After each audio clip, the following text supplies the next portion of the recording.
This is as good as No, it what? gets. Yeah, this is it. This is it. the reality. This is it. This is it. This Yeah, is it. that's all you got.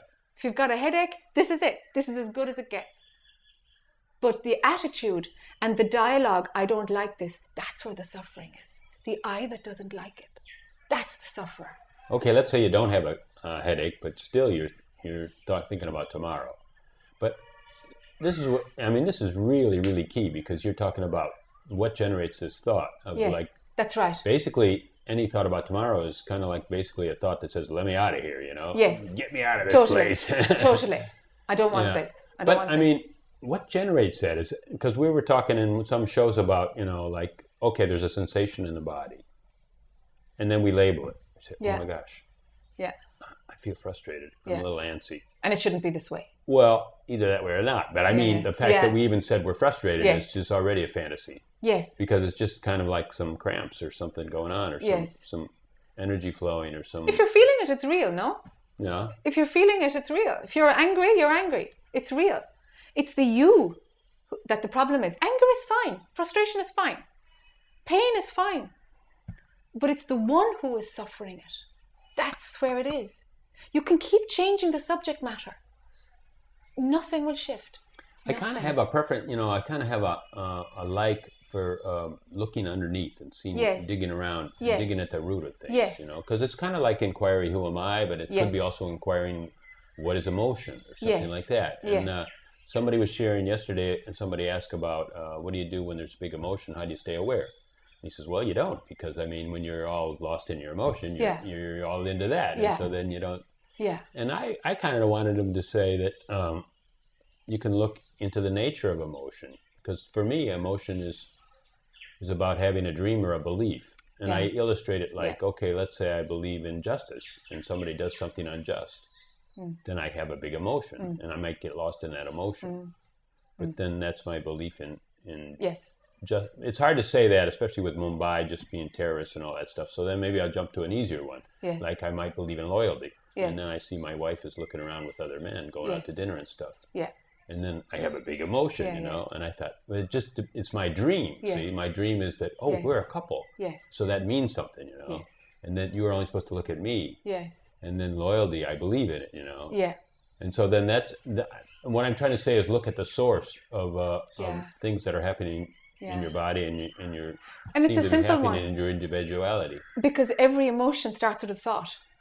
So if you're into peeling back something to go into the root, for sure nothing will change unless you're going to go to the root of what gave rise to this feeling. What But gave wait a rise second, to does a this? thought actually make every kind of like feeling in your body? Every Is it a emotion thought? Well, emotion is birthed like, from a thought.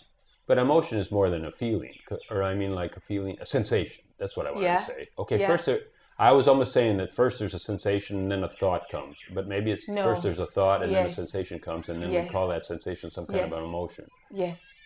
It starts with thought. Oh yeah? Even the most subtle, it starts with thought. That's a Yes. really good knowledge. Yeah, A really it good starts with awareness thought. to see that. Even because I think the most powerful emotion is grief. If a member of your family dies unexpectedly, and the worst grief, I think, is to bury your child. I think it's the most painful thing on the planet. It's not natural to bury our children, but people do all the time. So when serious grief like that comes, the grief comes with the thought that I'm going to die before my child, even if it's never been a conscious thought. It's a thought. I will go before them. Because Right. that's the sequence. That's how Mother Earth planned it. Not so. It can happen any which way. Do you know? So that's one thought. Another. Yeah, that's a belief, right? Yeah, it's a belief. You see. So the thing is, like, your child is not their body. Right. There is a child that's in the physical body. The physical body is gone, but where's your child? Your child was never separate from what you are anyway. Do you know? So people. don't. Yeah. Our guru used to tell that story, like someone came and asked for a blessing, and this old yogi said, okay, and he begged for a blessing. He paid him a lot of money. He says, okay, I'll bless you. May your father die first. and you die second, and your child die last. And the guy said, what kind of blessing is that? I paid you money for that kind of a blessing? Yes.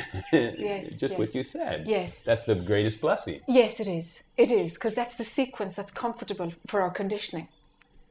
But without those thoughts, grief would not happen. It's the most amazing thing. And okay, if it happened to somebody who has gone beyond thought, grief passes through, but there's no sense that I'm grieving. Grief passes through, anger passes through, but there's no, I'm angry, I want this.